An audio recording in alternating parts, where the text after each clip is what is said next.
تعالوا نعمل النهارده ان شاء الله مع بعض الكبسه الترند. الكبسه طبعا دي مشهوره على التيك توك كبسه الهام. هنعملها بطريقه سهله جدا وبسيطه ومفيش فيها اي افتكاسه. اول حاجه نسمي الله ونصلي على الرسول. اللهم صل وسلم وبارك على سيدنا محمد وعلى اله وصحبه اجمعين.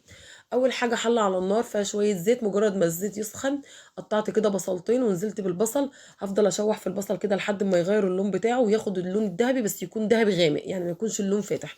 هتحمري البصله شويه كده عن الطبيعي بتاعها، وبعد كده هننزل عليها ببهارات الكبسه العاديه خالص اللي هو كركم وكاري وفلفل اسمر وقرنفل وقرفه ولومي. وده البهارات اللي احنا هنحطها، مش هنحط اكتر من كده. خلاص شوحت كده البهارات تخرج الزيوت العطريه اللي فيها. احنا النهارده ان شاء الله هنعملها باللحمه. هنا كنت غاسله اللحمه ومقطعاها كده مكعبات. هنزل باللحمه وافضل اشوح فيها كده مجرد ما تاخد صدمه كده، وشوحي فيها كده 3 4 دقايق. افضلي قلبي فيها كده.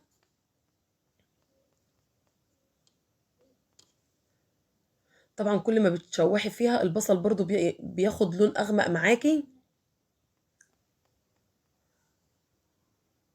بعد كده بقى انزل عليها بمعلقتين صلصه كبار.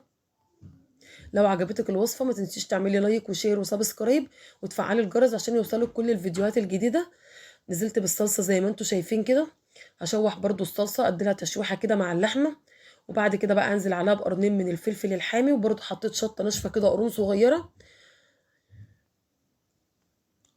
وهديلهم كده تشويحه وهنزل عليهم بميه سخنه في الكاتل. وصفه سهله جدا وبسيطه ومش هتاخد معاكي وقت، وكله في حله واحده زي ما انت شايفه.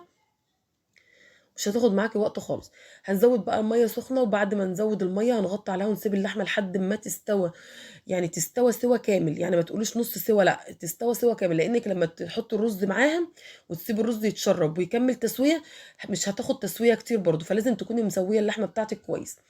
كده اللحمه خلاص استوت. حطيت لها ملح وغسلت كوبايتين من الرز البسمتي. وهنزل بالرز واسيبه لحد ما يتشرب الصوص كده. وبعد ما يتشرب الصوص ههدي عليه النار لحد ما يستوي ويكون الرز مفلفل كده معاكي وجميل. خلاص تعرفي ان هو استوى.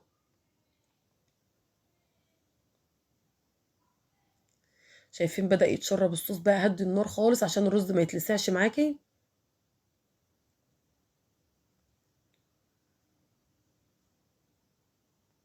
شايفين شكله عامل ازاي؟ ما شاء الله الرز حبايه من حبايه وجميل جدا. لو انت طبعا في ناس كتير عملتها بتسيب فيها صوص كده، بس طبعا ده اذواق طبعا، كل واحد بقى له طريقه في الاكل بتاعته.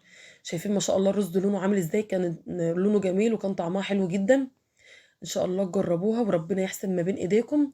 شايفين بقى اللحمه كمان كانت مستويه جدا، وعملت معاها سلطه الزبادي. ممكن تعملي سلطه دقوس، دي حاجه ترجع لك اللي انت عايزاه. طبعا هي سخنه بس اللحمه كانت مستويه جدا.